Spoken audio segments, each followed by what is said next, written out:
इस कार्यक्रम के पुण्यार्चक हैं गुणायतन परिवार। गुणायतन परिवार द्वारा भोपाल में बड़ी सार्थक पहल की गई है, जिसमें बच्चों को संस्कार युक्त और गुणवत्तापूर्ण शिक्षा देने का मौका मिल रहा है। ये बच्चों की व्यवस्था की गई है, जिसमें 6वीं 7वीं के बच्चे इस साल लिए जाएंगे और 11वीं 12वीं और सीए फाउंडेशन के बच्चों को यहाँ रखा जाएगा। ये मेधावी छात्रों को प्रावीण्य के आधार पर उसे प्रविष्टि मिलेगी। पूरे देश भर से प्रविष्टियाँ आएगी। प्रत्येक कक्षा में मात्र 30-30 बच्चों का ही चयन होगा और चयनित बच्चे वे होंगे जो अपनी प्रतिभा के बल पर चुने जाएंगे और उनको एक प्रकार की स्कॉलरशिप दी जाएगी। ये छात्रवृत्ति के तहत पढ़ेंगे। गुणायतन के समाज कल्याण की दिशा में एक बहुत अच्छी पहल है और ये सार्थक पहल है। इसकी शुरुआत भोपाल से हो रही है। ये भोपाल वालों के लिए बहुत गौरव का विषय है। इसके लिए गुणायतन के साथ विद्यासागर इंस्टीट्यूट और सेज और एपीटी, इन तीनों को भी मैं बहुत बहुत आशीर्वाद देता हूँ।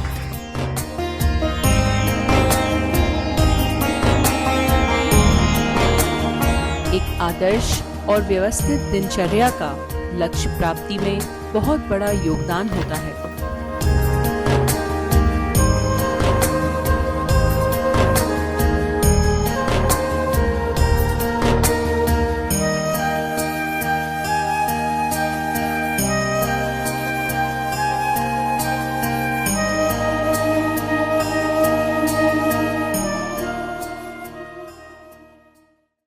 आज का दिन हमारी संस्कृति का महत्वपूर्ण दिन है, क्योंकि आज की तिथि में भगवान महावीर ने तीर्थ की स्थापना की। जब कभी हम तीर्थ की बात करते हैं तो हमारी आँखों के सामने बड़े बड़े स्थापित तीर्थ प्रकट हो जाते हैं। ये सब जड़ तीर्थ हैं। ये तीर्थ स्थान है, तीर्थ क्षेत्र है। भगवान ने ऐसे तीर्थ की स्थापना नहीं की। भगवान ने धर्म तीर्थ का प्रवर्तन किया। आखिर में तीर्थ है क्या? तरंती संसार महार नवम ये न तत्तीर्थम। जिसका आश्रय लेकर भव सागर को पार किया जाए, उसका नाम तीर्थ है। तो तीर्थ हमें भव सागर से पार उतारने का माध्यम है। हम जिन तीर्थों की वंदना पूजा आराधना करते हैं,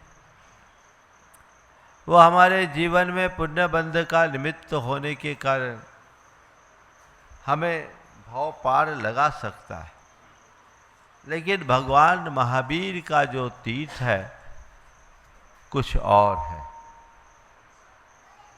वो तीर्थ क्या है? उन्होंने कौन से तीर्थ की आज स्थापना की?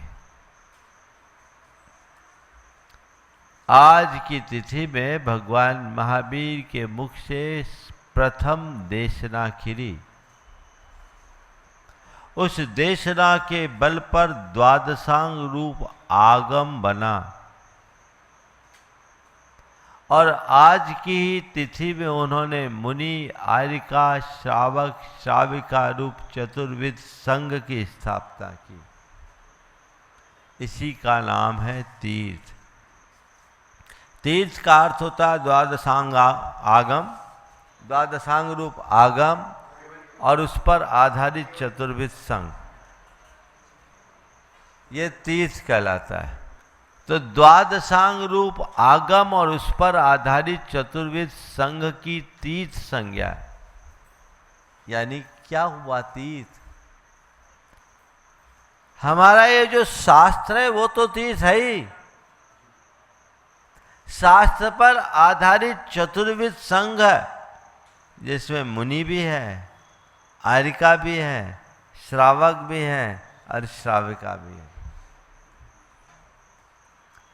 और इस तीर्थ का प्रवर्तन करने वाले तीर्थंकर कहलाए। आज से पहले भगवान महावीर एकाकी थे, उन्हें केवल ज्ञान हो गया। केवल ज्ञान होने के उपरांत उन्होंने 66 दिन तक उपदेश नहीं दिया, मौन रहे। समो शरण भी रच गया, चतुर्निकाय के देव भी आ गए, मनुष्यों का समुदाय भी उनके समो शरण में आता रहा। फिर भी भगवान ने अपना दिव्योपदेश नहीं दिया। भगवान की दिव्य ध्वनि नहीं खिली। कारण क्या है? क्या कारण था? आचार्य वीरसेन महाराज ने इसके कारण का निरूपण करते हुए कहा, गणहरा भावादो। गणधर का अभाव होने से तीर्थ की उत्पत्ति नहीं हुई, दिव्य ध्वनि नहीं खिली। कल हम सब ने गुरु पूर्णिमा मनाई। गुरु पूर्णिमा में हमने जाना कि कल इंद्रभूति गौतम भगवान महावीर की शरणागत हुआ। कल की आषाढ़ की पूर्णिमा को जो घटना घटी वो भारत के इतिहास की अनोखी घटना थी। भगवान महावीर का समो शरण तो लग गया, लेकिन जब उनकी दिव्य ध्वनि नहीं खिली, इंद्र ने सोचा कि क्या मामला। उसे समझ में आ गया कि गणधर नहीं है और गणधर के अभाव में भगवान का उपदेश नहीं होगा। तो उस समय उसने दिमाग लगाया कि कैसे किसको गणधर कौन बन सकता है, किसमें योग्यता है भगवान का गणधर बनने की। गणधर होने का मतलब केवल शिष्य होना नहीं, उनकी वाणी को आत्मसात करके उनके द्वारा स्थापित गण को संभालने वाला भी हो। वो कोई प्रखर और प्रतिभावान विभूति ही ऐसा कर सकते हैं। तो उन्होंने क्या किया? उन दिनों इंद्रभूति गौतम नाम के एक बड़े विद्वान थे। राजगृही के क्षेत्र में उनका जबरदस्त प्रभाव था। वेदांत के जो पारगामी थे, अपने आप को सर्वज्ञ तुल्य समझते थे। इंद्र ने समझा कि ये अगर भगवान महावीर के शरण में आ गया तो सब कुछ पलट जाएगा। इंद्र उनके पास गए, एक बटुक के रूप में उनके सामने अपनी शंकाएं रखी। इंद्रभूति उन शंकाओं को समझ नहीं पाया। त्रैकाल्यम द्रवषटकम नौपथ सहितम जीव पंचास्तिकाया षडलेशा आदि कारिका बोली। बोले हमें इसका अर्थ बताओ, हमारे गुरु मौन है। वो इंद्र जो एक बटुक के रूप में गया था, बड़ा तेजस्वी था। इंद्रभूति ने कहा कि इसका उत्तर पाके तुम क्या करोगे? बोले आप अगर उत्तर दे दोगे तो मैं आपका शिष्य बन जाऊंगा। ने लगा कि ये तेजस्वी अगर मेरा शिष्य बनता है तो इससे बड़ी बात कोई नहीं होगी। दिमाग लगाए नहीं चला। बोले इसका उत्तर मैं तुम्हारे गुरु के सामने दूंगा। इंद्र तो यही चाहता था। चलो। भगवान महावीर का समोसरण लगा हुआ था। इंद्रभूति के मन में एक कौतुक जाग रहा था, क्योंकि चारों तरफ से चारों निकाय के देव आकाश से आ रहे थे और इधर ये पहले सोचा कि मैं कोई यज्ञ कर रहा हूं, उसके प्रताप से देवता हमारी आहुति से प्रसन्न होकर आ रहे हैं।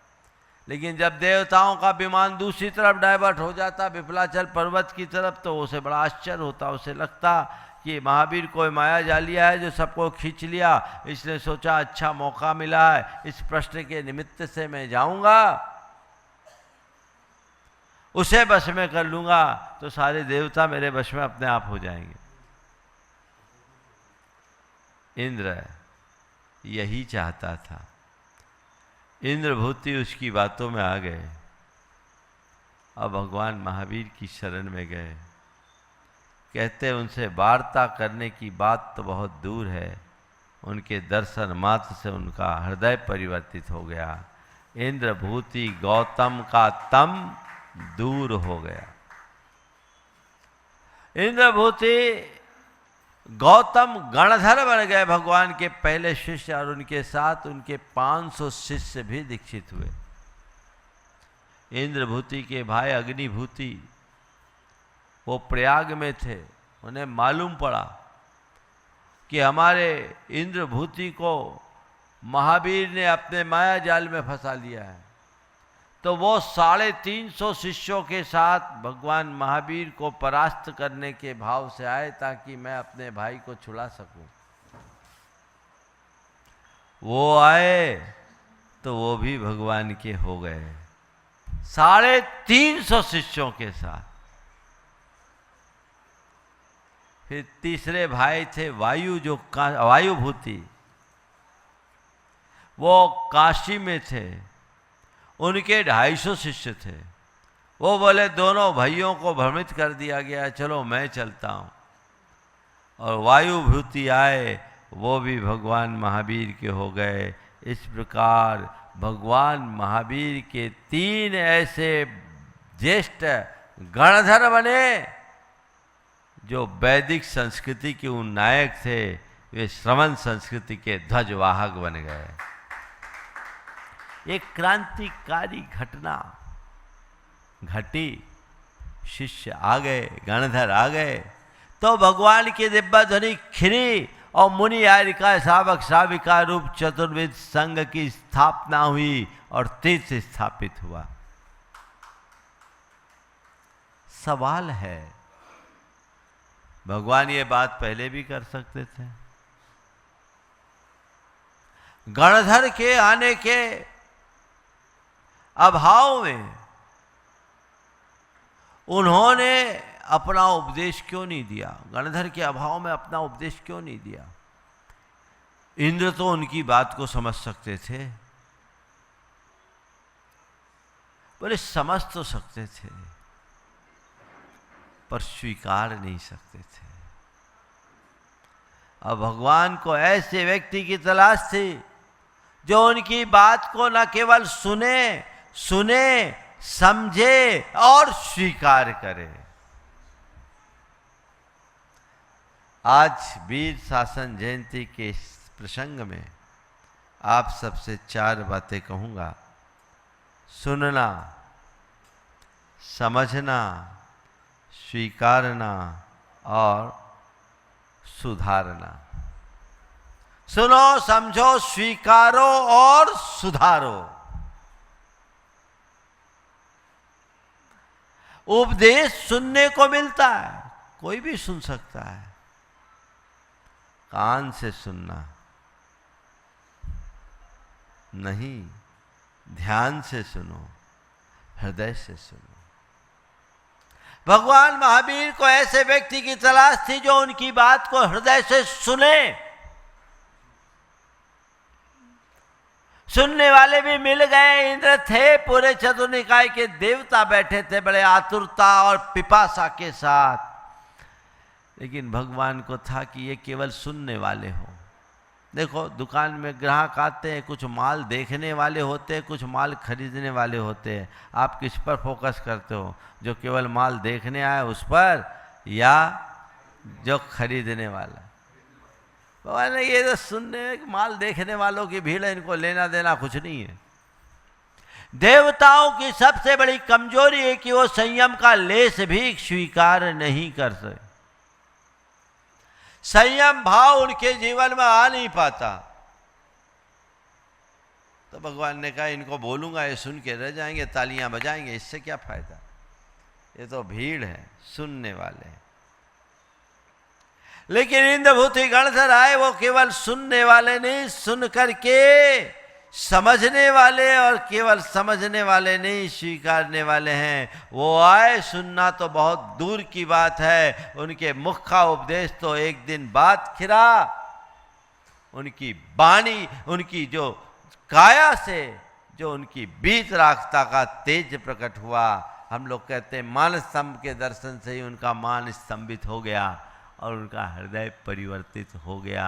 जिन्हें भगवान महावीर एक माया जालिया के रूप में देख रहे थे, उनकी मुद्रा देखते ही उनके मन की माया सिमट गई, हमेशा को दूर हो गई। वो भगवान महावीर के प्रथम शिष्य बने और उनके निमित्त से द्वादशांग की स्थापना हुई, चतुर्विध संघ स्थापित हुआ, तीर्थ का प्रवर्तन हुआ। आज हम सब भाग्यशाली हैं कि हम भगवान महावीर के उसी शासन में जी रहे हैं। जी रहे, हमें उपदेश सुनने को मिल रहा है, तो आप सब भी सुनने वाले हो। कैसे सुन रहे हो? कान से? केवल सुनो मत, और सुनो भी तो कैसे सुनो? सुनते सब है, असर किसी किसी पर पड़ता है। पता है इसका रहस्य क्या है? श्रद्धा से सुनने वालों का हृदय भींगता है और बुद्धि से सुनने वालों का दिमाग, उनकी बात केवल बुद्धि तक रहती है। बुद्धि से सुनने वाला सुनी हुई बात का विश्लेषण करता है और श्रद्धा से सुनने वाला व्यक्ति सुनी हुई बात को समझकर स्वीकारता, अपने जीवन को सुधारता है। कोई भी बात आपके हृदय में तभी लगेगी जब आपके मन में श्रद्धा हो। सबके जीवन का एक अनुभव है कि हर व्यक्ति के जीवन में अनेक लोग जुड़ते हैं। खासकर बचपन की बात याद करो तो बच्चे होते हैं, सबकी बातों को इग्नोर कर देते, नज़रअंदाज करते, बल्कि अवहेलना ही करते हैं। लेकिन घर परिवार में कोई एक आध व्यक्ति ऐसा रहता है जिसकी कोई बात काटने की हिम्मत नहीं होती। क्यों? क्योंकि उसके प्रति लगाव है, जुड़ाव है, श्रद्धा है।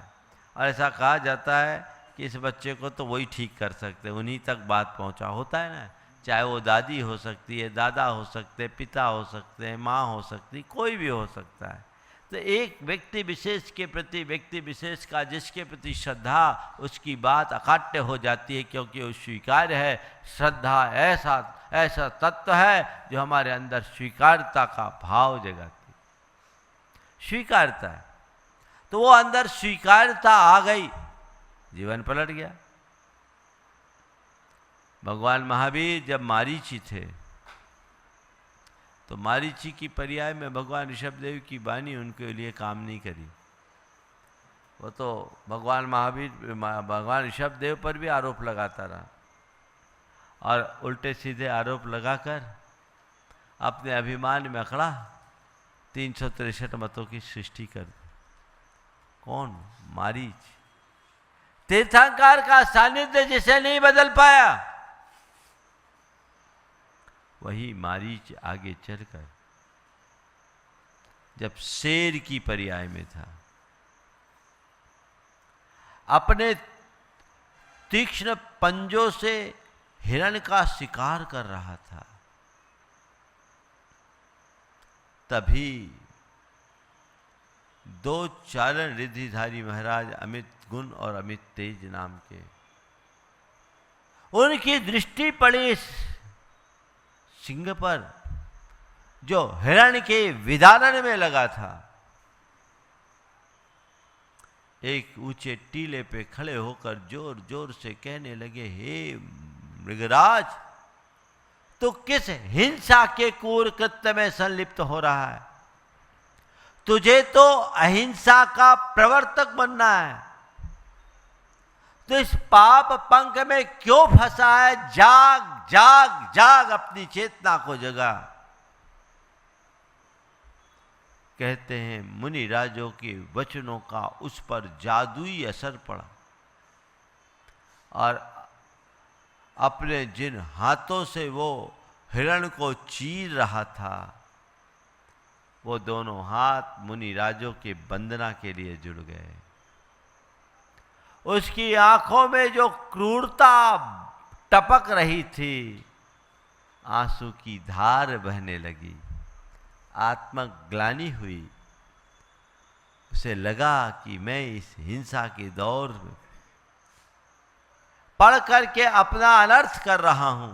उसने अपना पश्चाताप किया और उसने हिंसा का त्याग करके समाधि पूर्वक शरीर त्यागा और स्वर्ग में सिंह केतु देव बना। और 10वें भाव में, वहीं से 10वें भाव में वही सिंह, वही क्रूर सिंह भगवान महावीर बन गया। मैं आपसे ये बात केवल इसलिए कह रहा हूं, ये सिंह कौन था? मारीच। एक तरफ मारीच, एक तरफ महावीर।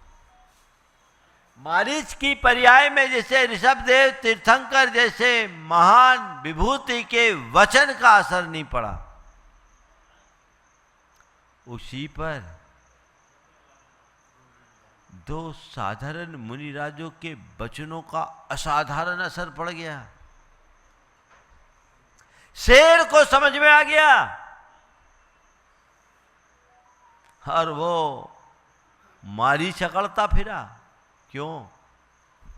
केवल इसलिए कि जब वो मारीच था, अहंकार में अकड़ा हुआ था। अहंकारी के हृदय में श्रद्धा नहीं होती तो वह कोई बात स्वीकार नहीं पाता। शेर के हृदय में श्रद्धा थी, उसने न केवल सुना, सुनकर समझा, स्वीकारा और अपने आप को सुधार लिया। इसलिए सुनो। तो कैसे सुनो? श्रद्धा से सुनो। क्या करो? श्रद्धा से सुनो। आप लोग प्रवचन सुनते हैं ना? कैसे सुनते हो? हाँ, श्रद्धा से सुनते हो कि रिपोर्ट बनाने के लिए सुनते हो? जिसका जो दृष्टिकोण, ये तो प्रवक्ता है, इसका तो काम पहला यही है कि मुझे अपनी बात पकड़ दी। हाँ, उसको भी तुम तभी कर पाओगे जब श्रद्धा से सुनोगे। कुछ लोग हैं जो सुनने के लिए सुनते हैं। किसके लिए सुनते हैं? सुनने के लिए सुनते हैं। कुछ लोग हैं जो इसलिए सुनते हैं कि महाराज बड़ी अच्छी बातें बोलते हैं। कुछ लोग इसलिए भी सुनने आते हैं कि अरे महाराज का ग्लैमर बड़ा है, सुनने जाऊंगा तो समाज में अपनी एक पहचान बनेगी। पर बिरले लोग अंदर की श्रद्धा से भरकर सुनते हैं कि सुनने से मेरा जीवन सुधरेगा, मेरा उद्धार होगा। अपने अंदर उतर करके देखो कि मेरी स्थिति कैसी है। मैं सुन रहा हूं तो किस लिए सुन रहा हूं? मेरा दृष्टिकोण क्या है? यदि वो भाव अंदर प्रकट हो गया तो जीवन का काया पलट, तभी सुधार होगा। आप लोग प्रवचन सुनना बंद कर दीजिए। प्रवचन मत सुनिए।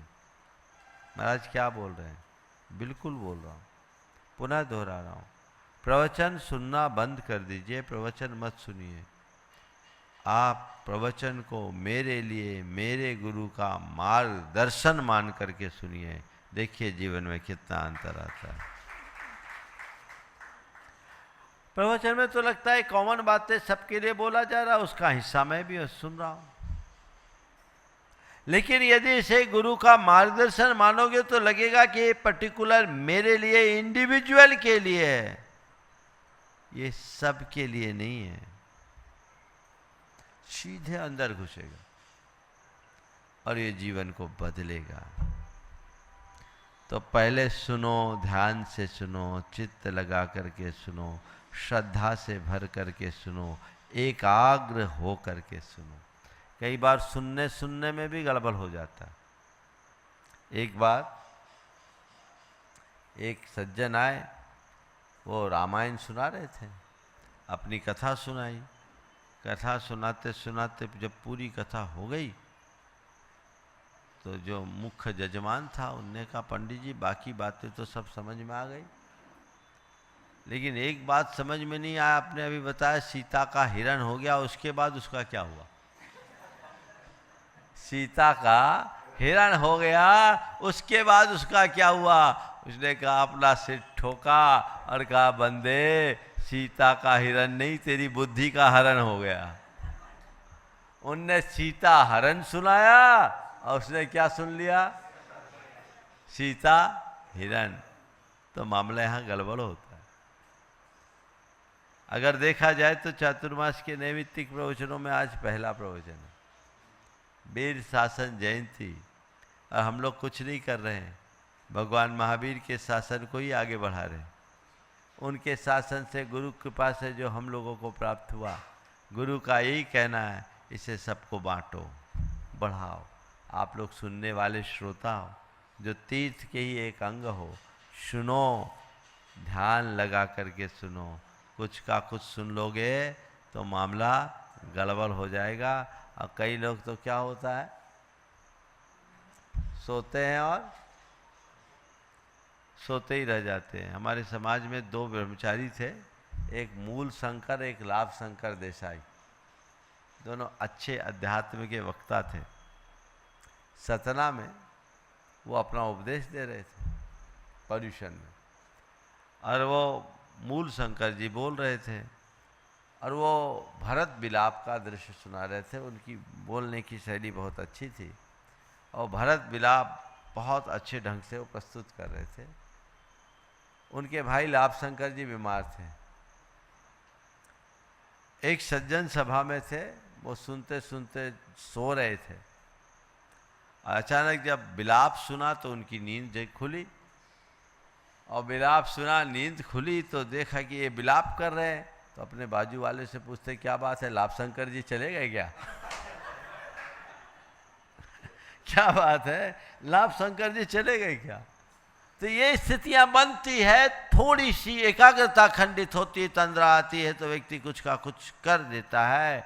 चैतन्य भाव के साथ सुनिए तो आपकी चेतना जगेगी। सुनने के बाद समझने की कोशिश कीजिए कि आखिर ये जो बात है वो कैसी है और इसमें से मैं कितना अपना सकता हूँ। समझने के बाद स्वीकार करिए, समझ करके स्वीकारो, जितना स्वीकार कर सको उतना स्वीकारो, अथवा ना भी स्वीकारो तो कम से कम हृदय में इतना धार लो कि मुझे इस रास्ते पर चलना, सही तो यही है।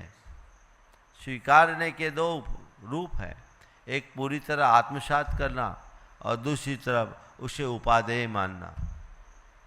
आत्मसात करने वाले लोग बहुत कम हैं, पर कम से कम उसे उपादेय तो मानो कि यही सच है। अंदर से उपादेय बुद्धि, ये सच है, इसमें ही कल्याण है, इसमें ही मेरा हित है, इसमें ही मेरी भलाई है और यही मेरे आत्म उत्थान का आधार है। ऐसा स्वीकार भाव अंदर होना चाहिए। जितनी बातें कहते सब तो नहीं स्वीकार सकते, मालूम है। हम लोग तो कहते कि भैया दीक्षा ले लो, तुम लोग नहीं स्वीकार सकते, और स्वीकारना भी मत, क्योंकि सब दीक्षा ले लोगे तो झमेला खड़ा हो जाए। सभी श्रावक साधु बन जाएंगे तो तीर्थ का एक पाया ही खंडित हो जाएगा, और तिपाया से फिर तीर्थ का भवन कैसे टिकेगा। इसलिए भगवान ने भी कहा कि सब मत मान, पर हमने इसलिए भगवान ने दो उपदेश दिया, एक मुनि का उपदेश दिया, एक श्रावक का उपदेश दिया। कहते ठीक है, मुनि के रूप में बन जाओ तो अच्छी बात है, और मुनि नहीं बन सकते तो श्रावक बनो। श्रावक में भी 1 से लेकर 11 प्रतिमा बता दी। चलो भाई, 11वीं नहीं तो 10वीं, 10वीं नहीं तो 9वीं, 9वीं नहीं तो 8वीं, 8वीं से 7वीं, 6वीं, 5वीं, 4थी, तीसरी, दूसरी और क्या बोले, पहली कहीं तो आओ। और फिर कह दिया पहली क्लास में भी नहीं आ सकते तो नर्सरी और खोल दी। पहली प्रतिमा से भी नीचे खोली, भगवान ने ही खोली है, वो नर्सरी है। पाक्षिक श्रावक बन जाओ, पाक्षिक नैष्ठिक साधक हुए ना, 1 से 11 तो नैष्ठिक श्रावक के भेद है।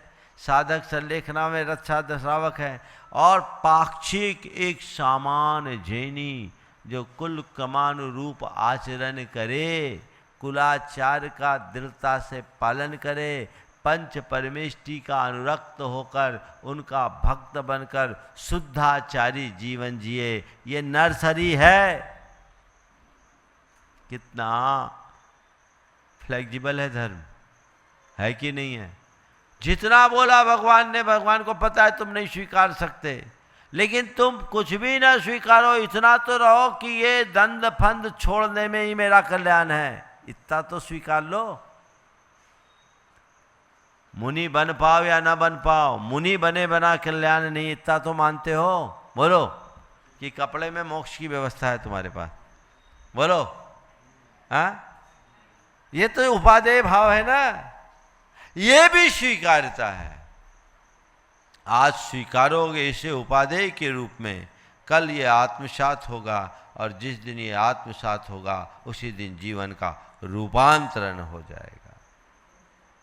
तो जो बातें कही जाए उसे इस भाव से अगर श्रद्धा से सुनोगे तो अंदर समझ विकसित होगी। बातें याद हो या ना हो, समय पर याद आ जाएगी ये गलत है। एक व्यक्ति गलत को सही मान कर करता है, और दूसरा व्यक्ति गलत से बच नहीं पाता पर गलत मान करके करता है। ध्यान रखना, जो गलत को सही मान कर करता है वो कभी नहीं सुधर सकता, और जो गलत को गलत मान करके करता है वो एक दिन जरूर सुधरता है।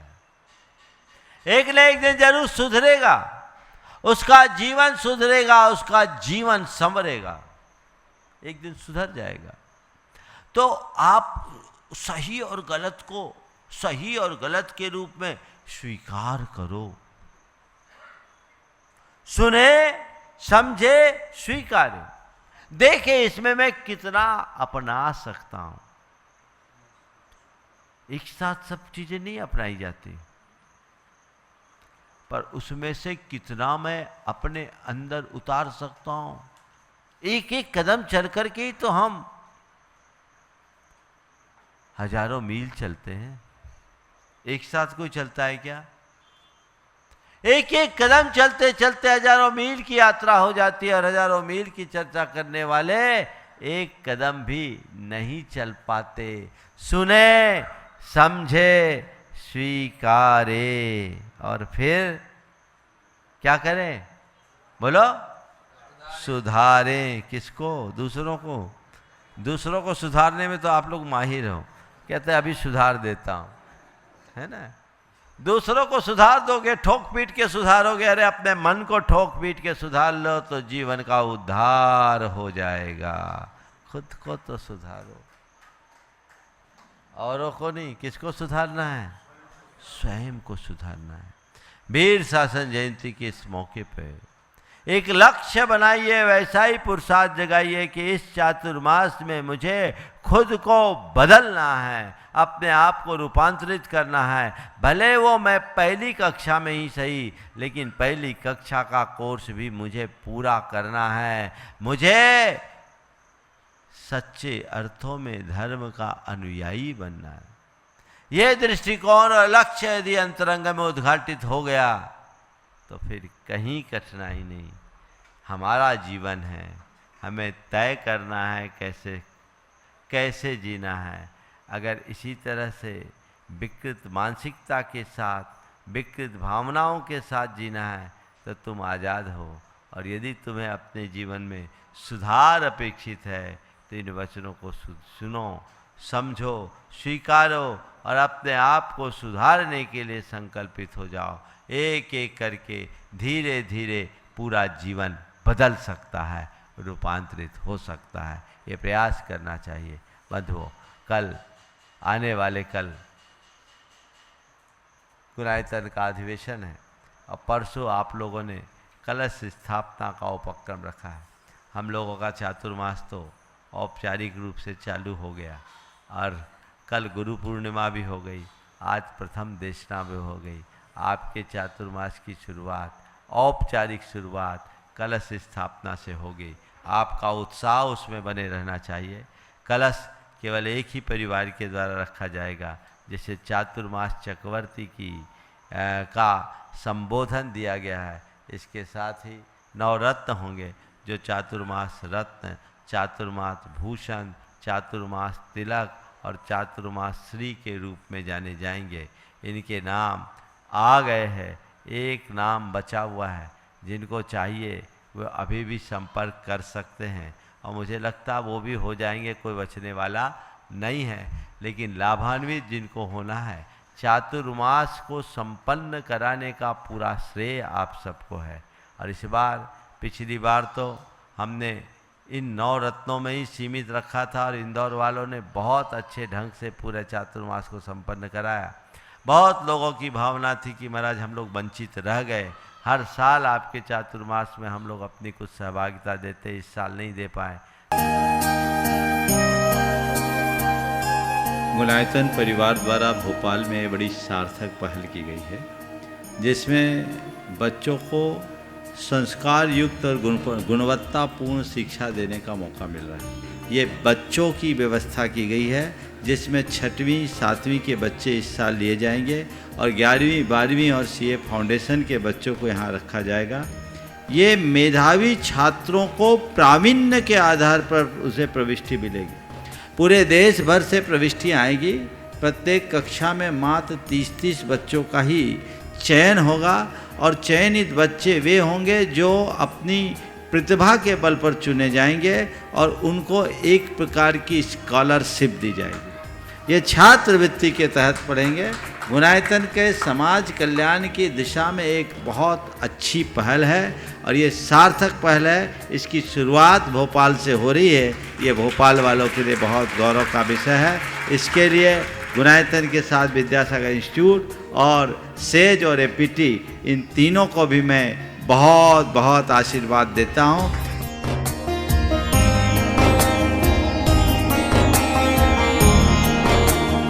एक आदर्श और व्यवस्थित दिनचर्या का लक्ष्य प्राप्ति में बहुत बड़ा योगदान होता है।